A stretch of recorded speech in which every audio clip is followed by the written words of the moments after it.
Good evening. This is John Warren, publisher of the San Diego Voice and Viewpoint newspaper, coming to you with our program From the Desk of the Editor. Each week, we like to remind you that the Voice and Viewpoint is San Diego's oldest and only African-American publication, serving this community for over 65 years. We were in 89 zip codes, 17 cities, the unincorporated areas of the county, and now because of the internet and our app that we have, we are being reached worldwide. And so each week we provide printed copies and over-the-counter sales at news outlets, newsstands. We give copies to our churches. We give copies to our libraries. We give copies to our senior citizens and the senior centers. And so we make an effort to do this because we believe in our motto, which says that a people without a voice cannot be heard, and our goal is to be a voice. We remind people that news has no color, but that we cover matters from a Black perspective because every community is affected differently by the things that happen in the news. And so with this week's program, Dr. Thompson and I are honored to have Mr. Grant Oliphant, who is the CEO of the Prebys Foundation. And they have done a phenomenal job in San Diego in terms of outreach in the community. I noticed that one of the first things I saw years ago was the new student center at San Diego State. And I was impressed with that. And then in La Jolla, I was impressed with the cardiovascular commitment that was made in terms of that building, because there's a tremendous concern about health. And so one of the things we want to do with this conversation this evening, we believe in, as the community media, exposing people to the things that are being done in the community while exposing folks to us. And this is going to be a conversation basically with an overview of how the foundation is working and is doing so many different exciting things. And yet it's been one of the great supporters of our annual gala, in which we have given out awards to people in the community for tremendous things that they've done. And so we were excited about this because I think you were with us the year that we gave not only awards, but cash gifts to the food bank and to Feeding San Diego. And then we gave stipends to those organizations that were preparing the food giveaway baskets in our community so that those volunteers could continue to serve without being more adversely impacted than need be.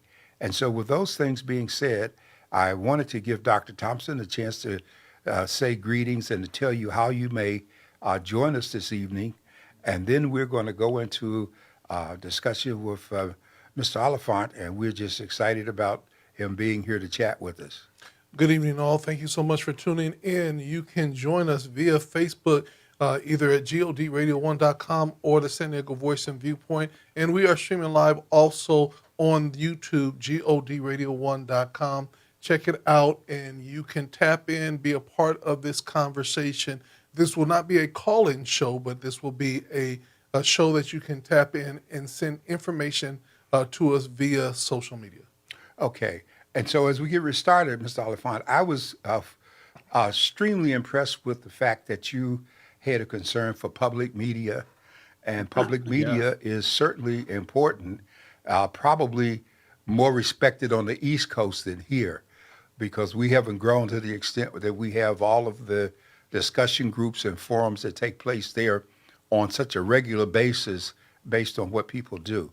So I wanted to just open it up and have you tell us those things that are most important to you. We can have a exchange as we move. This is supposed to be as relaxed a forum as we all look. Great. Well, first of all, let me say thank you for inviting me to appear on the program with you, and it's a delight. You've had an extraordinary career, and it's fun to be able to be in conversation with you, Dr. Warren. So I appreciate that. Thank you. I do want to point out, you gave us credit for a couple of things we don't deserve credit for. Our founder does, with a Cardiovascular Institute in La Jolla that you were mentioning at Scripps, and the other example, the Student Center at Yeah. SDSU. Fabulous things that Conrad Prebys, our founder, did himself directly when he was discovering philanthropy toward the end of his life. He made these very large gifts to a number of institutions and really made his mark, I think, on philanthropy in San Diego. The last thing he did before he died was to set up this foundation. And it was an extraordinarily generous act because he took pretty much his entire remaining fortune and gave it to the community in the form of the Prebys Foundation. And so it's a huge honor to be able to carry on that legacy. And he really left it pretty open in terms of what he wanted the foundation to focus on. He certainly wanted us to focus on the arts and culture, medical research, healthcare as an area, and young people, where he had invested a lot of his effort during his lifetime.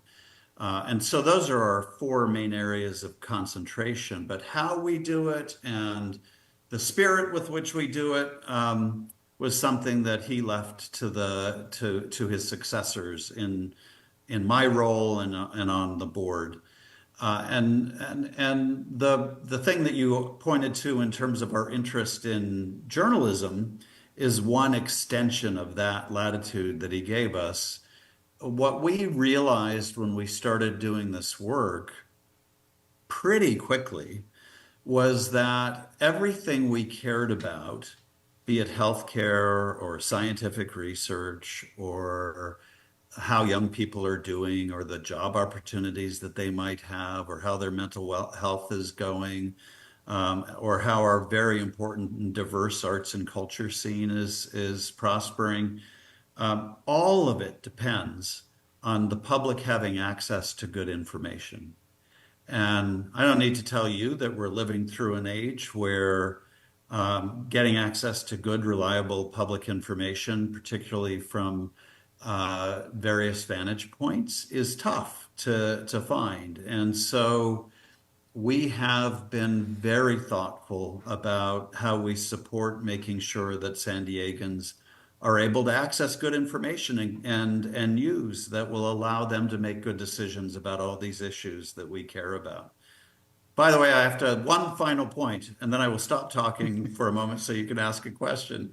I love what the Voice and Viewpoint does, and Thank you. and the fact that you play this role in the community and continue to play this role in the community is really important for the whole community. And you may deliver news from a Black perspective, and you may think of yourself, I know you think beyond this because you're a very expansive thinker, but you may think of people tuning in, may think of the audience as a distinctly Black audience. But what the Voice and Viewpoint does is enrich all of us with a broader set of perspectives about what's important in the community. And it's just one manifestation of how, when we open ourselves up to different viewpoints, the word you have in your title, we actually become richer as an entire community, not just as any one subset. So thank you, sir, for the good work that you're doing. Well, thank you for the compliments. And we have a joint interest when we talk about healthcare. We started partnering with the San Diego Health and Human Services Agency over 15 years ago, but it wasn't a friendly start. It was because we were writing hard stories about child protective services. Many of the things that we see in litigation now, we were covering in the time in which those things were happening. And one of the things I want the public to see today in that respect is that those people who did those things and they were removed, retired, or whatever, that not to let their past history stain the efforts of a new generation of folks who are trying to do a much better job. And so I think your position, the fact that you include healthcare, is so critical, because as we look at what's going on with the Congress right now, and this jockeying back and forth and people looking for factual information, we see over $500 billion from entitlements, which really comes back to health care, Medicaid, and Medicare as it is in California, Medi-Cal rather, that all of these things get to be so very important. And so, but yet we have a gap in terms of the public understanding. And I'm very concerned. I just came back from Sacramento.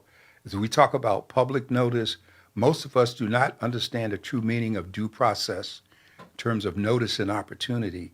And very few people are investing in that. And I love the fact that you are into the arts because we have a real crisis in some areas of the community. Dr. Thompson and I, over the past 30 years, we brought all kinds of cultural events to the community. And many times there was nobody there but us. Yeah. But we spent the money and we did it, you know.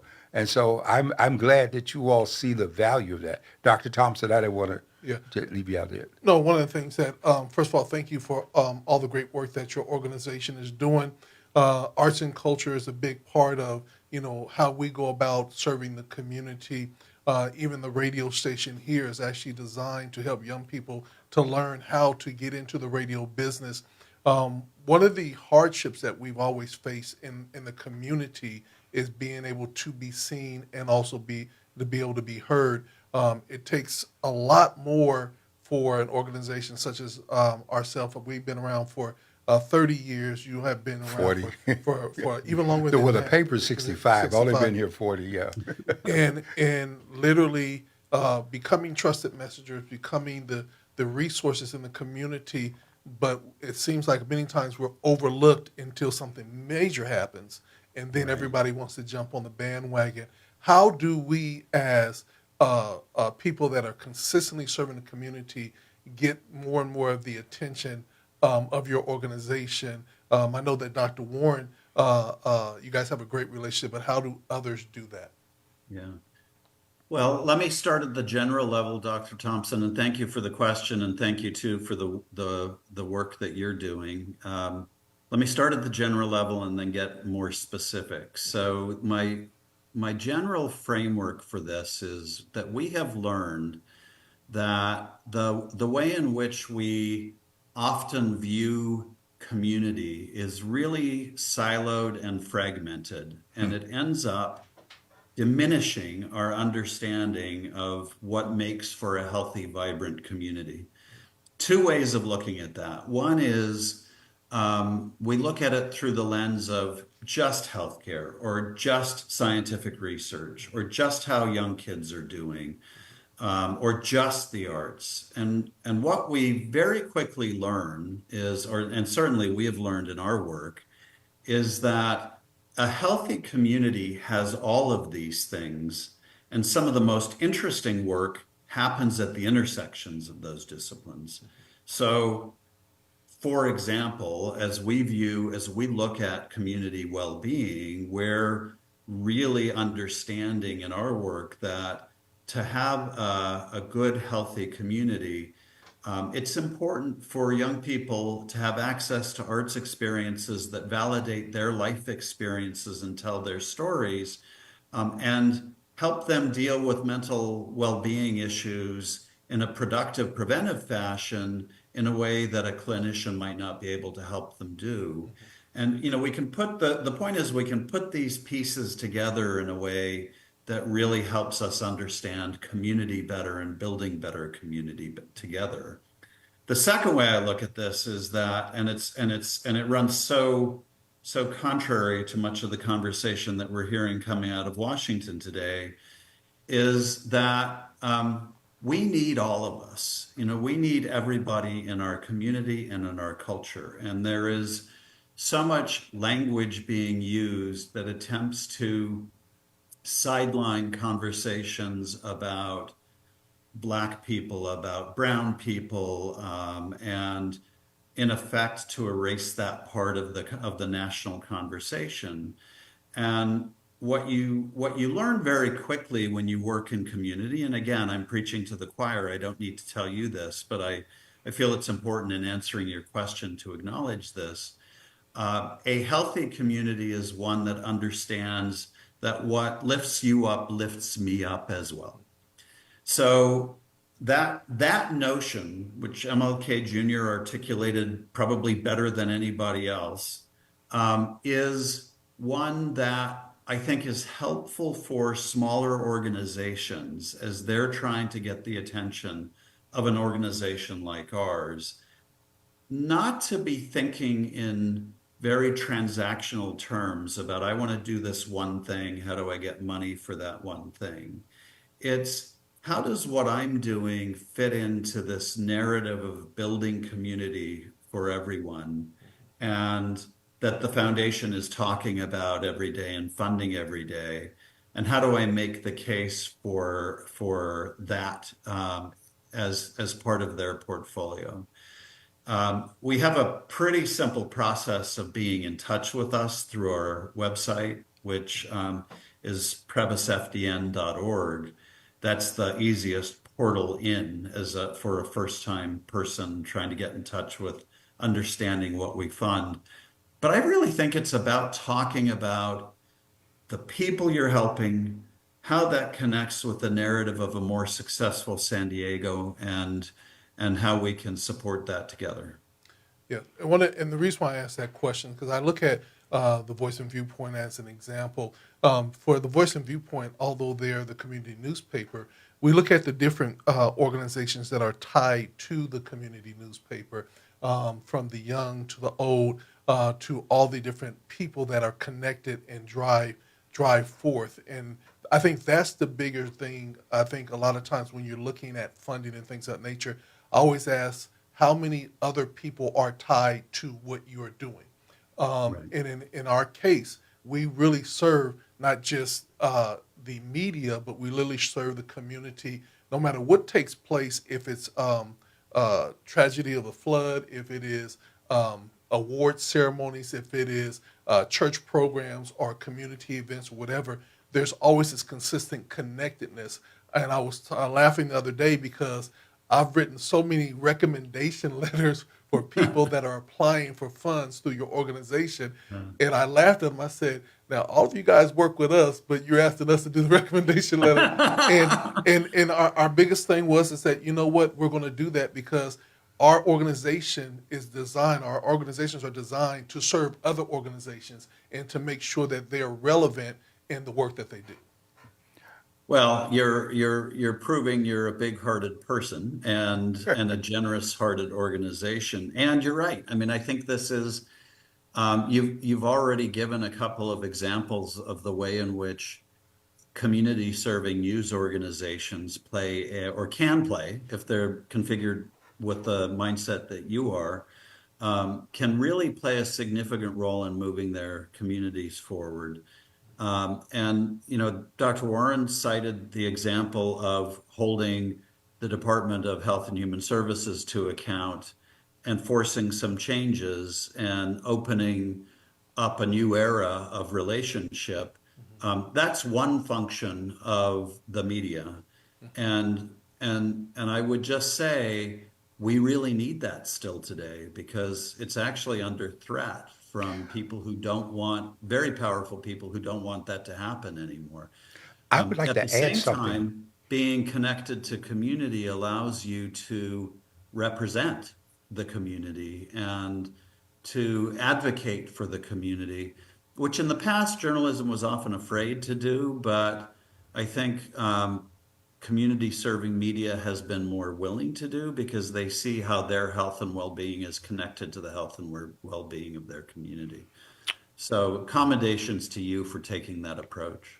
I think that one of the problems that so many organizations have is they don't understand the significance of relational situations before transactional. And so we have built a position as a trusted messenger because I know that over the 40 years I've been here, so many of the things that we did, we never put in the paper. A couple of majors we did. I remember there was a young lady who needed a heart transplant. And she was very young and about to die. And my late wife opened an account. It was around Christmas time. This was before the internet. And we started generating money. And by April of the following year, when a heart became available, we had raised enough money for her transplant. Wow. And so she lived an additional 3 years as a result of that. We had another person who was very popular, well-known artist, Eddie Edwards, who did all of the artwork for so many facilities here. And he ended up needing a kidney. And we pushed that idea in the community. And I'll never forget, a young lady who was 21 years of age came forth as a match and gave a kidney. And Wow. and he lived a bit longer. But the interesting thing about her was she later went into the military and served, I believe it was in Afghanistan or Kuwait, or wherever it was in the time. And she did this with one kidney, knowing that anything happened would put her life at risk. But she volunteered to do that. And so we have found that when you are there for families, we have been there for burials that people couldn't do, but we never let it be known. We were in the background. We've been there to give away vehicles. We've been there to stop foreclosures for folks, and to food and travel. But we always saw these things as a part of us being a part of the community, and not from the standpoint of a business. And so most of the stuff that we did, people who ran into problems with the criminal justice system, many times we'd had behind the scenes discussion with the DA or the judges, or, we didn't try to override those who deserved to get what they were getting, because they came too. But I think part of what you're talking about in this age of reconnecting, we have to get back to that point where we are communicating. And what's happened to us is, though we started out focusing on the Black community, the entire community comes to us, and we see it in our legals every day. We just completed a one-year program, Stop the Hate, with the California Library Services. And the unfortunate part about that is that we brought all of the ethnic communities together, Asian, Vietnamese, Cambodian, all of these people, and then the program was gone. And then people come back to us and say, well, what are we going to do next in terms of Stop the Hate? But nobody is doing Stop the Hate now, and we certainly can't just go out and do it, but we have kept the connection in the community with people. And so I think that when the institution's effort is on service, the other part comes. Because in all 40 years that I've been in the Voice and Viewpoint, been there, I have never had a sales team. And so Is that right? never had Never. a sales team. Wow. And so I tell people we're the bumblebee that nobody told them you wasn't supposed to fly. So, and we've been blessed because of partnerships that we build with people. And that's what I think gets to the heart of what you're doing. That's more Well, important than the can I dollars. just say that what an incredible service that is. And when you think about, I have a couple of thoughts about this. When you think about what our country is going through in terms of disconnection, and it's not just about politics. Politics is a manifestation of it, certainly. But we have for a number of years now been retreating from community. So people have not been joining organizations the way that they once did, and they've not been attending church the way, or faith organizations the way they once did, and so there are all these indicators of a drop off in how people engage in community. At the same time, as not surprisingly, we're suffering from what the Surgeon General called an epidemic of loneliness and disconnection. And it's not a surprise, because what makes us healthier as human beings is in part being in relationship with each other. Longevity experts say if you want to live a good, healthy life, then one of the best ways to do that is to exercise and make friends. So, I think what you're doing is symbolic of that. The other thing I'd say about this, if I can, is, at the Prebys Foundation, we really believe that San Diego has the opportunity to tell a better story about America to America. But first we have to tell it to ourselves. And the story is, that we are this stunningly diverse, multicultural region with people from all kinds of backgrounds and from all over the country with all kinds of expertise and all kinds of beliefs who are somehow making it all work in this very friendly community that is literally inventing the future in a lot of areas. And if we could if we could bottle that story for the rest of the country, we could help the country deal with so much of what ails us at the moment. And when you look at what makes that go, what makes for a healthy community is kind of what makes for a healthy person. Um, in our way of talking about it at the foundation, we always talk about three things that really make a healthy person in the context of a healthy community. And they are a sense of purpose. So I have a reason to get up in the morning that drives me, that motivates me. And it may come from faith, it may come from the work I do, it may come from the friends around me, but I have a sense of purpose. The second is that I believe there's an opportunity for me here. I can see a pathway for me to take care of my family, to be treated fairly, to expect fair treatment and returns in exchange for my work and my ideas. And I can contribute something of value. So that's opportunity. And the third piece is belonging, where we all want to feel as though we are accepted for who and what we are in order for us to really acknowledge this as home.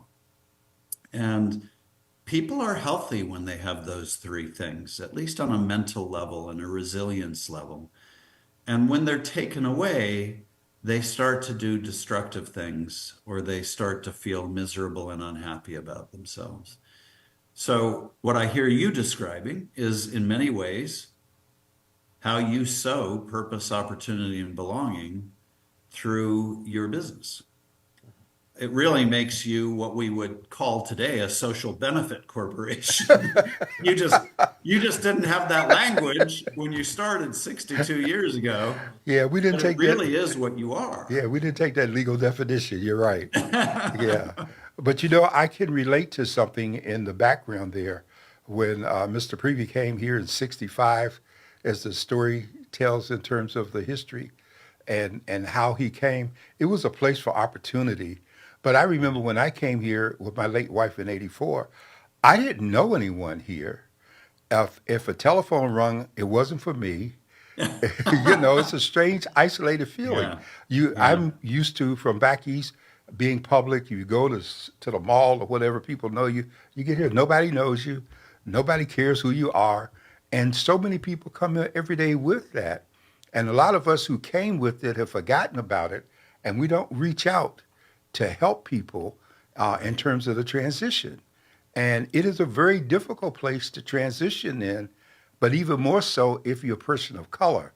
It's better now than it was 40 years ago. It was really difficult because when I came here 40 years ago, my attitude was I was going to come to Southern California and practice law. And every place that I went looking for a clerkship, the people would look at my resume, and in many instances, they put it in the trash right in front of me. Or the attorneys told me, well, we're not going to hire you because you would end up taking our practice, and we don't want to do that. So there are a lot of reasons that people get rejected, and yet there got to be people that we can talk to. And I think what you're talking about is those areas that you need. It's kind of ironic because Dr. Thompson and I are both pastors as well as what we do. Yeah. And it always tickles me when I'm in the doctor's office and they say, do you have any depression? Yeah. We started, well, no, we don't get depressed, and that's an important thing to say. Yeah. And so I think what you do helps a lot of people avoid that depression, even though that's not on the top of the agenda. Well, I hope so, and thank you, and you're kind to say so. I do need to acknowledge I didn't have that barrier when I came here, obviously, but it is abundantly clear to me that it existed 40 years ago and it exists still today. You know, I don't know why anybody would imagine the portrait of San Diego in the national media is that it's sort of the perfect city and it's Yes. got, you know, the temperature is always 72 and it only rains at night and, you know, all of that. So, um, and the truth is, San Diego is a real city with real problems, and it has like other cities a real history around racism and redlining and discrimination, and is still grappling with the legacy of that today. All of America is all you know all urban and communities are, and so. I don't know why we would be surprised by that, but we need to remember that that's part of our story. That's actually for me one of the things that's so distressing right now about the way in which our conversation around issues like diversity and inclusion has become so negative so quickly. Because when I look at San Diego, what I see is a community that is made stronger by its diversity Mhm. and for everybody is made better by its diversity and will prosper through its future diversity. And that inclusion is key to everything that I was describing in terms of purpose, opportunity, and belonging. I actually don't know. I don't know why we have such a hard time, other than the legacy of how we have viewed race in this country, with understanding that this is a core struggle for us to continue to work on. And you know, when I think about the promise of America, we haven't gotten there yet. And we have to keep working on it. And that shouldn't be such a hard thing to say. And your story about coming here 40 years ago is a great reminder of why that's important. One of the things I want to ask you, and I think that a lot of times, especially my board of directors, they always look at me when I said, "Oh, we're not going to take money from this organization because it doesn't go with our core values." I always believe that in as a nonprofit or even a for-profit, relationships are very, very important. How Yeah. do you? Because I don't like looking at organizations as a money organization, but I want to see if I can be in relationship with them. How do Yeah. people build a relationship with your organization beyond the money, but just wanting to Yeah. work and connect and, like we call it, do life with each other so that we really know the work that we're doing and how we're investing our time and our energy as a collective? Yeah, so I so appreciate this question because you were going right to the heart of one of the most important conversations we have within the foundation and with people who are interested in pursuing a grant from us.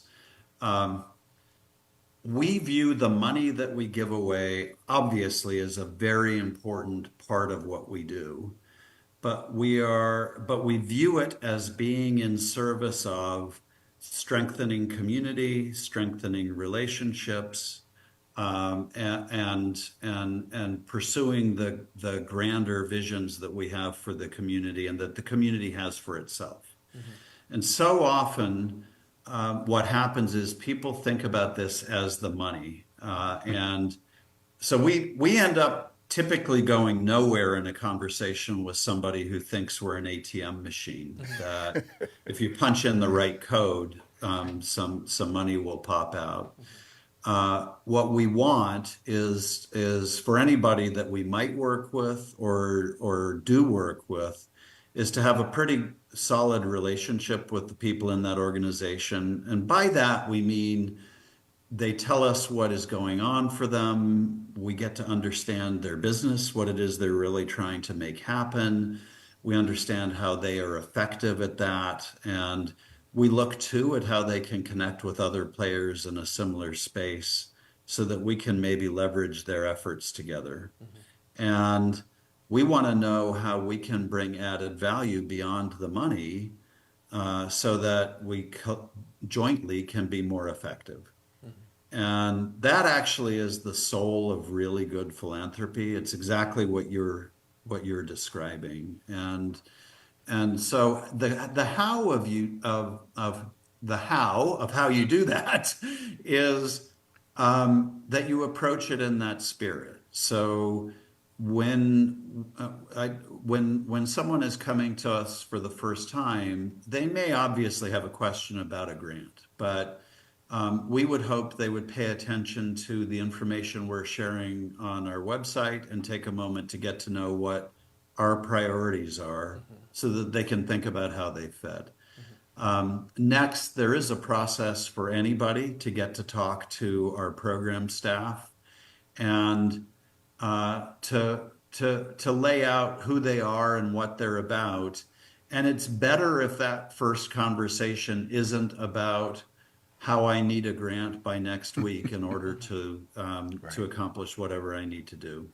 But how I am working in community over a long period of time to accomplish this goal and why working with the Prebys Foundation would be important for me to be successful in that. That conversation is one that's very fruitful with us. It doesn't 100% of the time lead to a grant, by the way. You know, one of the sad realities of our business is we end up having to say no far more often than we can say yes, because there are just so many demands for resources in our community. But the no is most often in the form of a not yet or not at this time. Over time, that conversation and that approach can be very, very fruitful. Well, I just want to say this as the last, and the reason why I asked about relationships, because many times your relationships brings on other attention, and although it might be not now or we can't do it at this point, just the Prebys organization saying, you know what, I like what they're doing over there, helps other organizations say, you know what, oh, well, if the Prebys like it, let's check it out. I think right. it's so important that just like with the Voice and Viewpoint and the relationship that you have, for me, it blesses me, and I use the word bless because I'm like saying, they get it. They see what's happening, and they see how the Voice and Viewpoint is a connector. That's not locally, but it's impacting around the world. And that's exciting to me. And that makes even my organization say, oh, we want to work with them and see how we can support, because of the fact that if one of the organizations is recognized, and I call it the applauding the efforts of 60 plus years, and still going strong and still growing, then it makes other organizations that might be 30 years old saying, hey, we want to make sure that we support them as they support one of our legendary organizations. So I want to say thank you for that. And I think the other thing that comes up for me around that is this is a two-way street. You know, when we have a very strong emphasis in our foundation and in our work on listening to community. And one of the ways that we do that is we engage with lots of community groups and organizations. And we try to understand what they're dealing with. We try to understand what they want collectively, so that we're not just inventing a great idea in our office that is totally disconnected from what community actually wants and needs. It makes us better at our work significantly. And often this is viewed as a one-way street. It's actually profoundly a two-way street, which is another way in which that concept of relationship manifests, because a good relationship is never one way. Yes. Well, I think the listening component is so interesting as we talk about it in the media space, because we've never had a shortage of news to cover. There's always something going on, and there's always someone coming. And part of that happened that when I first came to the paper many years ago, I found myself handling complaints the same way I used to do casework when I worked for a member of Congress. People would come to you, they got a problem. So many times it was a phone call or it was writing it up. It didn't always have to translate into a story. And one situation would lead to another. And as you were speaking, I remember on one occasion about 20 years ago, we brought all of the African communities that we could get, and the black community organizations, all of them together for a big town hall meeting. And one of the interesting things that came out of that was that there were people in the various African communities who had language barriers in terms of getting services. And as a result of it, organizations like the DA and Health and Human Services, they had to hire translators so that people could be included in what was going on. And so many times, what seemed like an angry person was a person upset because they didn't know how to communicate or Oh, participate. interesting. And so we've made it a point to reach out that way in terms of even though where there's a language issue, we get to know the people within the different cultures. And that's something that you don't do from a monetary standpoint. You do it from the standpoint of your function as being of service. And I still believe that service brings its own rewards if you do it for the right reasons. And so I feel very strongly about that. I never came to this business with the idea I was going to get rich, but my whole life has always It been was the helping wrong people. field for that. In many ways, it's the wrong field. And you know what? Getting rich is not all that they chalk it up to be. That's Okay, right. Yeah. because once you get it, you got to try to hold on to it, Right. and sometimes Right. it's not worth all of that, you know. But you don't know it. But I Yeah. always taught the three E's to people: that exposure expands opportunity, and if you get that, then it helps you kind of alter what you're looking for, and to get realigned. And so all of what we're talking about in terms of benefits, transactional, those are the rewards that come, I think, from the relationship aspect that we're discussing. Completely. And we're on exactly the same page. And I think there is, when I look at where people who are um, really interested in making the world better in some way, shape, or form um, can make that difference, we really can still do that at the community level. And we can affect great change at the community level. And it's largely because we can talk to each other, we can have these conversations, we can share wisdom like you just did with me, and we can learn from each other. And I think that's so powerful.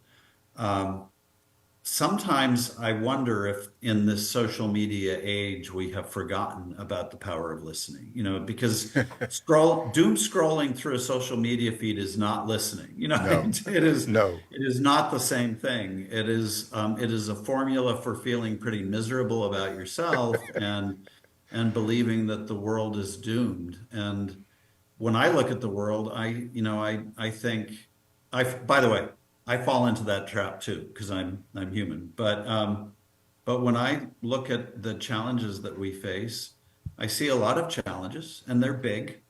Um, they're not necessarily bigger or worse or more daunting than some that were faced by our ancestors and forefathers, and we should sometimes have the humility to acknowledge that.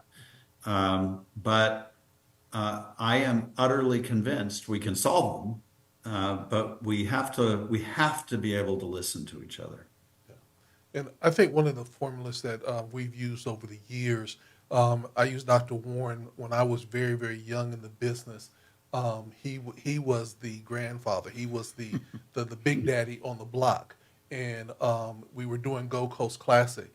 Gold Coast Classic was one of the major events that were done in San Diego. I was a very young company, and he said, "Okay, I see what you're doing. I'm going to have you handle this section of the Gold Coast Classic, and I'm going to connect you into all the different arenas." And not only did he connect my company, but then as a part of service, he then took me around everywhere he went, be it at the stadium, whatever the negotiations took place. He made sure that I was understanding every one of the negotiations and all the pitfalls. Fast forward now to 30 years, and we're still partnering, still learning. But now we take the same formulas, and we are now saying, how do we connect other businesses, be it the Urban League or the YMCA or all these other businesses that we actually now serve with the same connectedness of when we first started off years ago. And I think that that's the formula that you all are looking at, is how do we not just be a single silos, but how do we continue to connect education, arts, family, culture all together. And if one group is doing well, it spreads out because they're all connected. Yeah. I you're exactly right. I'm sitting with the fact that so Dr. Warren was for you both a mentor and a champion. And you know, he didn't just give you the wisdom, but he got behind you in terms of that's what you're describing, right? Yes, And yes, sir. that is something that individuals can do for each other, and it becomes harder the more you step back and have to deal with larger and larger crowds. But the spirit can be the same. The spirit is that you're going to share everything you can in terms of skills, talent, treasure, all of that, and you're going to support and advocate for people. And we do take that very seriously. You know, we view ourselves as eh, part of our way of responding to the present environment is that we are doing everything we can to uplift nonprofit voices. We aren't those voices, but we have a microphone and a megaphone, and we're trying to lift those up. And I think, again, it just illustrates what we can do when we focus on building connectivity among people as opposed to driving them apart. Well, I know this happened before you came. You might not have ever heard of Gold Coast or know what that was all about. But going back to 1995, my late wife came up with the idea that we would bring black college football to San Diego every year. And so for about 10 years, we brought all the major black schools to San Diego, two at a time. We had a whole week of activities. We gave scholarships. One of the leading young men today was the first scholarship recipient. We sent him to Howard University. We brought the Black College Fair here. We had when you see drum beat or step shows, we were the first one to bring that activity to San Diego, having come from black institutions. So the first year we had 12,000 people in the convention center for our first step show, while we had 400 people at our black tie reception for the college presidents across Coronado on the USS Kitty Hawk at the time. And then we had a ball game which drew over 25,000 people. We had a community parade in the community. I brought the Clydesdales here to participate. We had vendors. We got permission at the stadium to put the vendors on the ground floor entry, which is something that the unions that control novelties didn't permit, but they supported us. And we gave trophies to the winner and the loser. They were about 5.5 and 6 feet tall. And one of the most interesting things about this was that we had a fireworks show at the end of the game comparable to the Super Bowl. But the way that came about was the people who did the fireworks came to my wife one day and said, "We want to do fireworks for your game." And she says, "We can't afford you." And they said, "All we want is T-shirts." Wow. And so they produced it. So, you know, we had a whole week, 12 events, and by donations and goodwill, people did things to help us. Even, what was the group that sells tickets? Ticketmasters. Even Ticketmasters did a unique thing. The guy who owned it met with us and said, "I'm going to do something for you." He says, "I'm going to let you put a terminal in your own office, and every ticket you sell, you keep all of it, and I will only take money on the tickets that I sell through the other outlets." And that was unique because under California law, if you are a vendor, then the money has to be held in escrow for 30 days. So we were able to recycle the money in and give tickets and things to people. We created the first Black Chamber of Commerce over 35 years ago, and we gave advice and helped people for free. But we did all of these things that they in turn benefited the community, and they brought business back to us. and we were trying to enrich businesses, which is not happening today on the same level because we didn't have any grants to do any of these things Right. initially in terms of the chamber, but we had sponsors like the Postal Service and people who wanted to be a part of Gold Coast for some 10 years. We did that. And Long and story. and it cost about $1 million a year, but it was the goodwill and support that people gave that allowed us to do it. And then So- it also, one of the biggest thing is that it was definitely bringing communities from all walks of life. But what I liked about it more than anything else is it encouraged young people to go to college and be excited about going to college. And we continue to see that effort today as we're working consistently with young people. And so these are just some of the things that has happened over the years that has had a lasting effect. I look at people that are in office now that went through some of the programs that we started years ago, and we're very You knew excited. them when. Yeah, Yep. yeah. And the funny thing about it, and what I love about community, is that when you're consistent in what you do, no matter where people go, when they need to come back, they pick up the phone and they're amazed that you have the same number that you had 30 years ago. Yep. And they can call you and say, "I need." And you said, "Okay, well, what are we doing? How are we, is it going to help the community?" And that's what it's all about. And that's how I look at your organization. I believe that you are an organization that literally is designed to help community and help community grow. I'm going to keep on applauding you all because I'm watching the work with other organizations that might have received grants or received support or help. And even with your staff, one of the fun things about it when we're doing the gala is to meet your staff and hug your staff and say, "Hey, it's great to see you. Thank you for coming out." Because I believe in this day and age, most of the things are done by choice versus I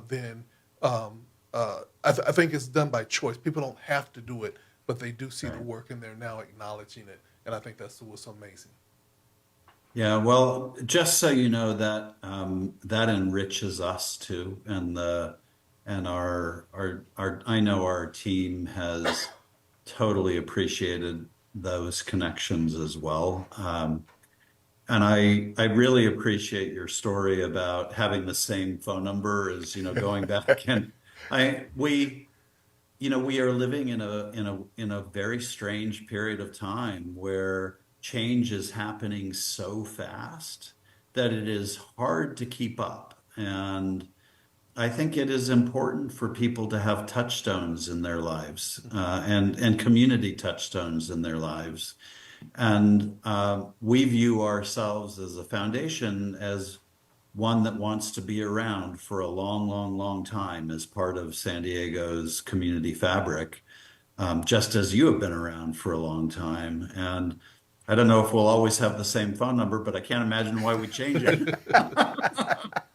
And it is, I think we should all be grateful for entities that continue to play a role over a long set of years in trying to move community forward.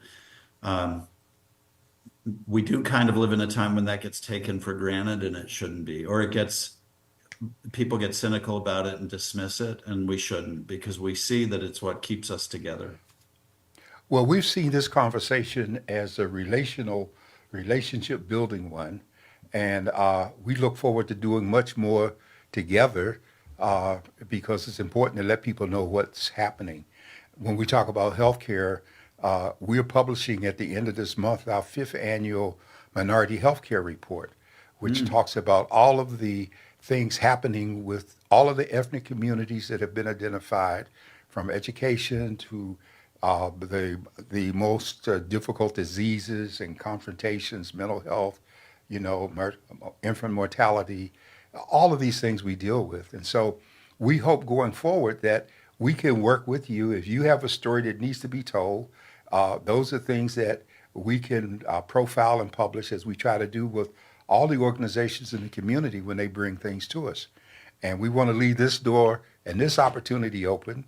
So if you have something you feel the need to come back, we can look at it and make that happen.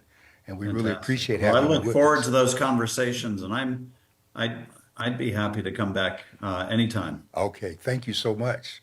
Thank you so Thank much. you. And again, I appreciate and we appreciate it. This has been a long time coming, I was very excited. I said, finally, we're going to get this conversation with you. Been very excited to hear your voice and just hear the mission of the organization. So thank you again for the time. Thank you for having me. Thank you for having us, and thank you for all the amazing work you're doing. All right. Right. Thank you so much. Dr. Warren, let's come Take back to you. care. The last word, be blessed, and let's keep in touch. Love right. it. All right. Appreciate it. Take Good care. night. All right. Good night.